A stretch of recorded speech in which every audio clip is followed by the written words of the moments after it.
Questa è una storia che inizia il 2 ottobre del 1944 in una Verona occupata. Nella bottega del mobiliere Zeffirino Trivellin arrivano le SS. Hanno appena ribaltato da capo a fondo la sua casa, trovandoci delle armi. Le ha nascoste nel granaio, senza dirglielo, suo figlio Ennio, studente sedicenne dell'Istituto Tecnico Ferraris. Ennio viene portato via. È uno dei pesci piccoli della brigata Montanari. Arrivato a Mauthausen avevo 16 anni, prigioniero per essere stato staffetta partigiana. Arrivo a Mauthausen dopo un periodo nelle prigioni delle SS a Verona, ai forti austriaci dove ci mettevano in attesa di giudizio. Una breve permanenza a Bolzano, al Durkheimslager, ossia era un campo di smistamento, mandato a Mauthausen. A Mauthausen fummo mandati, io mi ricordo il numero del blocco, era il blocco 21, che loro lo chiamavano la quarantena, in realtà era un blocco di attesa per destinazione nei vari sottocampi. Va bene. E io ero tra i più giovani e alcuni anziani veneti si sentivano quasi i padri. Io mi ricordo il nome di due defunti, tutti e due, Isso e Baron, tutti e due di San Donà di Piave. Va bene, questo era diciamo un filo che si univa perché parlavamo lo stesso dialetto. Va bene. L'Isso e il Baron erano due ufficiali di complemento della guerra 15-18 fatti prigionieri nella ritirata di Caporetto.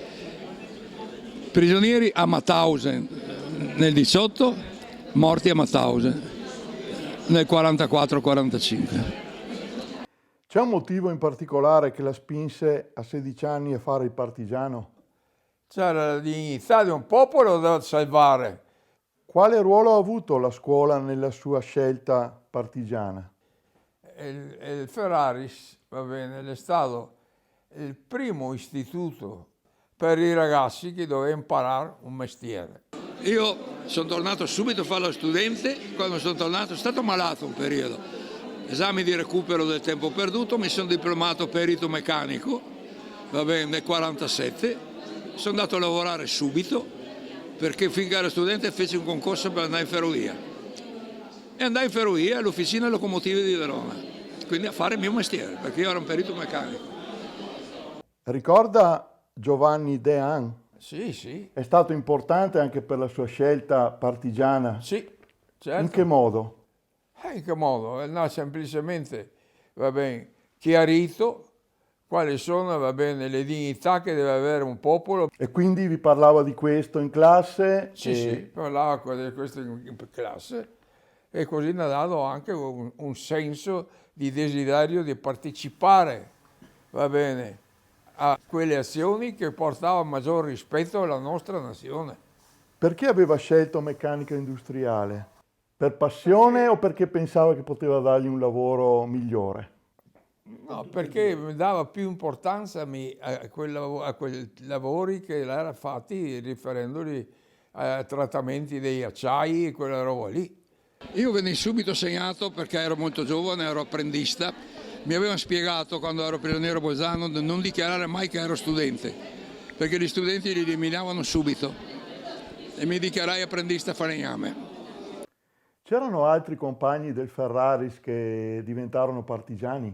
Kobel, che era lì dei ragazzi della zona del Portavescovo, allora. L'altro, Chesta. Erano in classe con lei? Tutti e due. Vengo qua per un rispettoso ricordo dei miei due compagni di scuola morti qua. Ci siamo venuti in tre, in gruppo proprio, e loro due non sono tornati. L'esperienza di deportazione l'ha condizionata negli studi? No, maturata nel tempo, ho dovuto studiare, va bene. E ho sempre studiato volentieri. Però c'era una sua capacità personale perché se è arrivato ai risultati che è arrivato. Ma questo non sono neanche a me in grado di rispondere.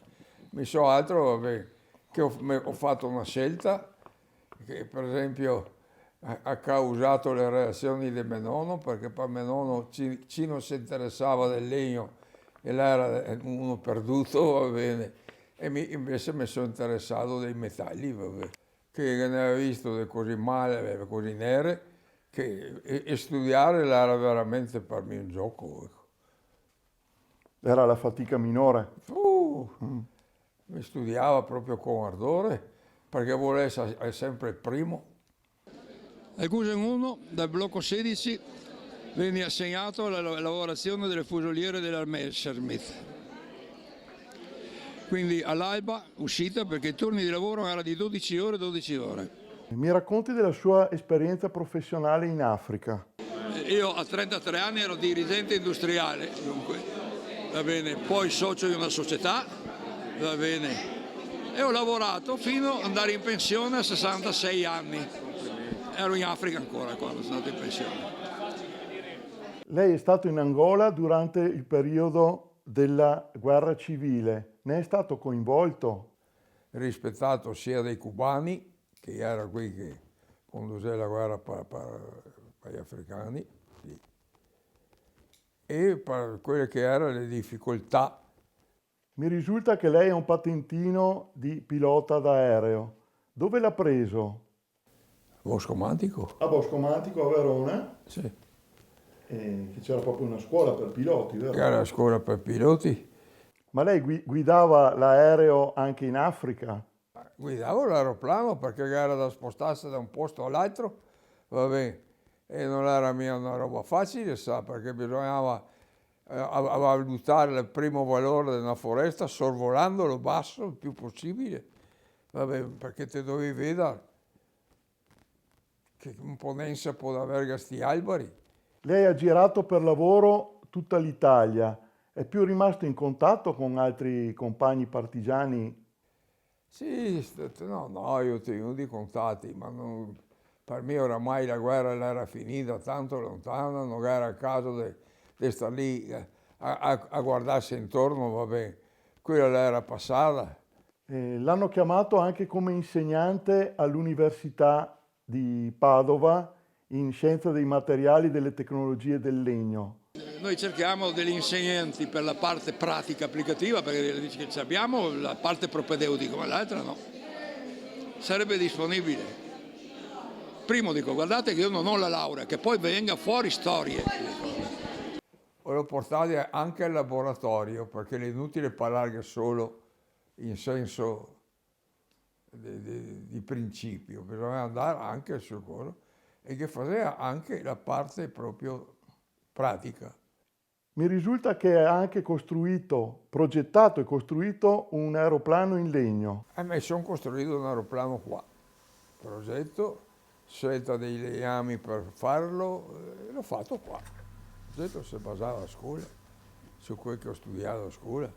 Allora, la sua esperienza in Angola l'ha portato anche a essere importante per lo sviluppo di questo paese, abbiamo scoperto.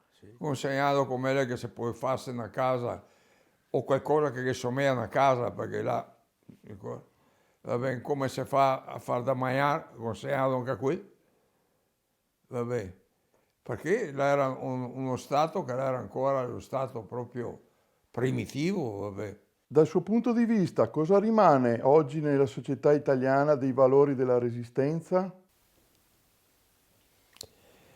Non è una domanda che si può rispondere al 448. Vabbè, perché è una parte dei giovani italiani che si è impegnato. Ha un messaggio da lasciare agli studenti che ci stanno guardando sull'importanza dello studiare?